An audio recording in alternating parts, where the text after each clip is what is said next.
सत्य की मशाल इस चैनल के छोटे से प्रसंग में आपका स्वागत है।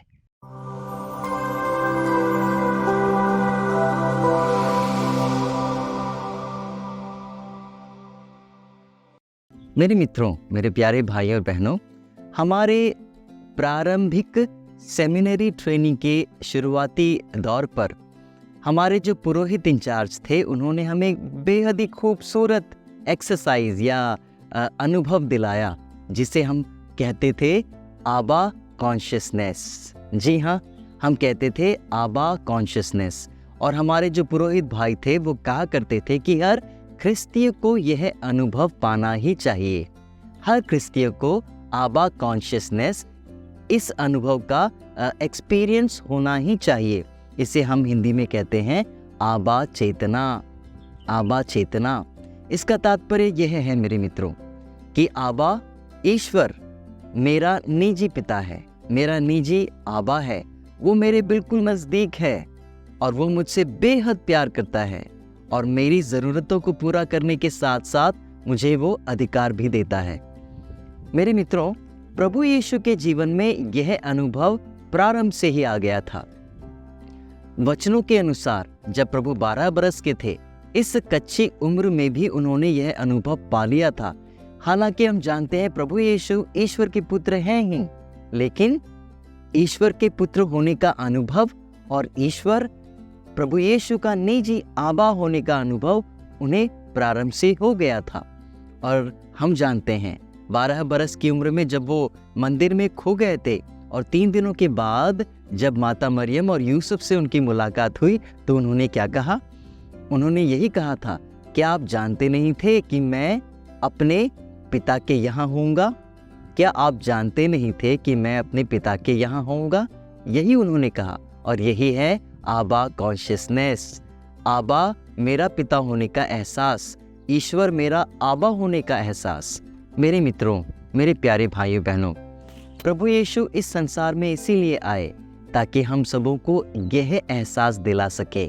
आज के सुसमाचार में शास्त्री और फरीसी प्रभु यीशु की बातों को सुनकर अचंभे में पड़ जाते थे और सोचते थे कि ऐसा अधिकार उन्हें कहाँ से मिला, इतना अधिकार उन्हें कहाँ से मिला।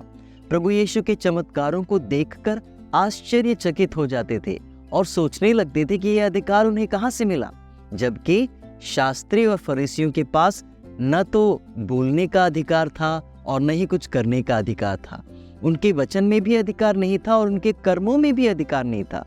प्रभु यीशु के पास था अधिकार। अब प्रश्न उठता है, प्रभु यीशु को यह अधिकार कहाँ से मिला? और दूसरा प्रश्न है कि हमें आबा कॉन्शियसनेस की जरूरत क्यों है? मेरे मित्रों, आबा चेतना की जरूरत इसीलिए है क्योंकि हमें अधिकार की जरूरत है। इस संसार में रहने के लिए हमें ईश्वर का अधिकार चाहिए। आज के पहले पाठ में संत पौलुस हम सबों को ईश्वर की संतान कहकर पुकारता है, हम सबों को ज्योति की संतान कहकर पुकारता है। इस संसार में ईश्वर के अधिकार के बिना जीना पॉसिबल नहीं है, संभव नहीं है। यदि हम सचमुच में ईश्वर की संतान की तरह जीना चाहते हैं तो हमें ईश्वर के दिए हुए अधिकार की जरूरत है। और यह अधिकार कब मिलेगा? हमें तब ही मिलेगा जब हम ईश्वर को अपना आबा मानेंगे, जब हम ईश्वर को आबा कहकर पुकारना शुरू करेंगे। जबकि यहूदी गण ऐसा नहीं करते थे, वो ईश्वर को अपना आबा ही नहीं मानते थे और इसीलिए तो न तो शास्त्रियों में यह अधिकार था, न ही फरीसियों में यह अधिकार किसी को दिखाई दिया। मेरे मित्रों, दूसरा प्रश्न उठता है कि यह अधिकार हमें कैसे मिलेगा, कहाँ से मिलेगा? क्या ये ऑनलाइन मिलता है? बिल्कुल भी नहीं। बाजारों में मिलेगा? बिल्कुल भी नहीं। यह अधिकार हमें वहीं मिलेगा जहाँ से प्रभु यीशु ने पाया। प्रभु यीशु ने यह अधिकार कहाँ से पाया? जी हाँ, वो है प्रार्थना। मात्र प्रार्थना में ही यही अधिकार हमें मिलता है, क्योंकि प्रार्थना में ही पवित्र आत्मा हमें बताता है कि हम कौन हैं।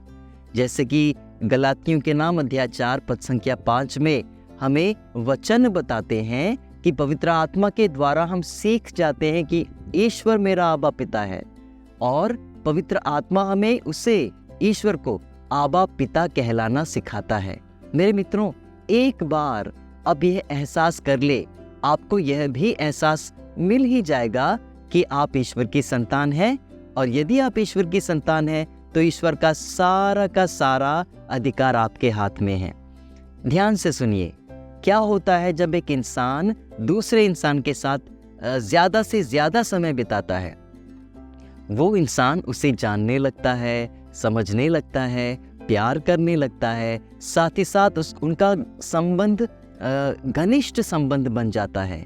ठीक उसी प्रकार जिस प्रकार एक प्रेमी अपने प्रेमिका के साथ ज़्यादा से ज़्यादा समय बिताता है, उसे जानने लगता है, उससे प्रेम करने लगता है, उसके बिना नहीं रह सकता, उनका रिश्ता अटूट बन जाता है।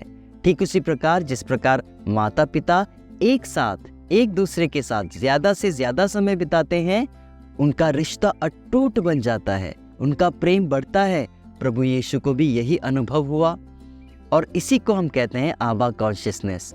प्रभु यीशु ने अपने आबा पिता के साथ ज़्यादा से ज़्यादा समय बिताया, तब जाके उनका घनिष्ठ संबंध बढ़ता गया और उन्हें एहसास हुआ कि उनके पास अधिकार हैं।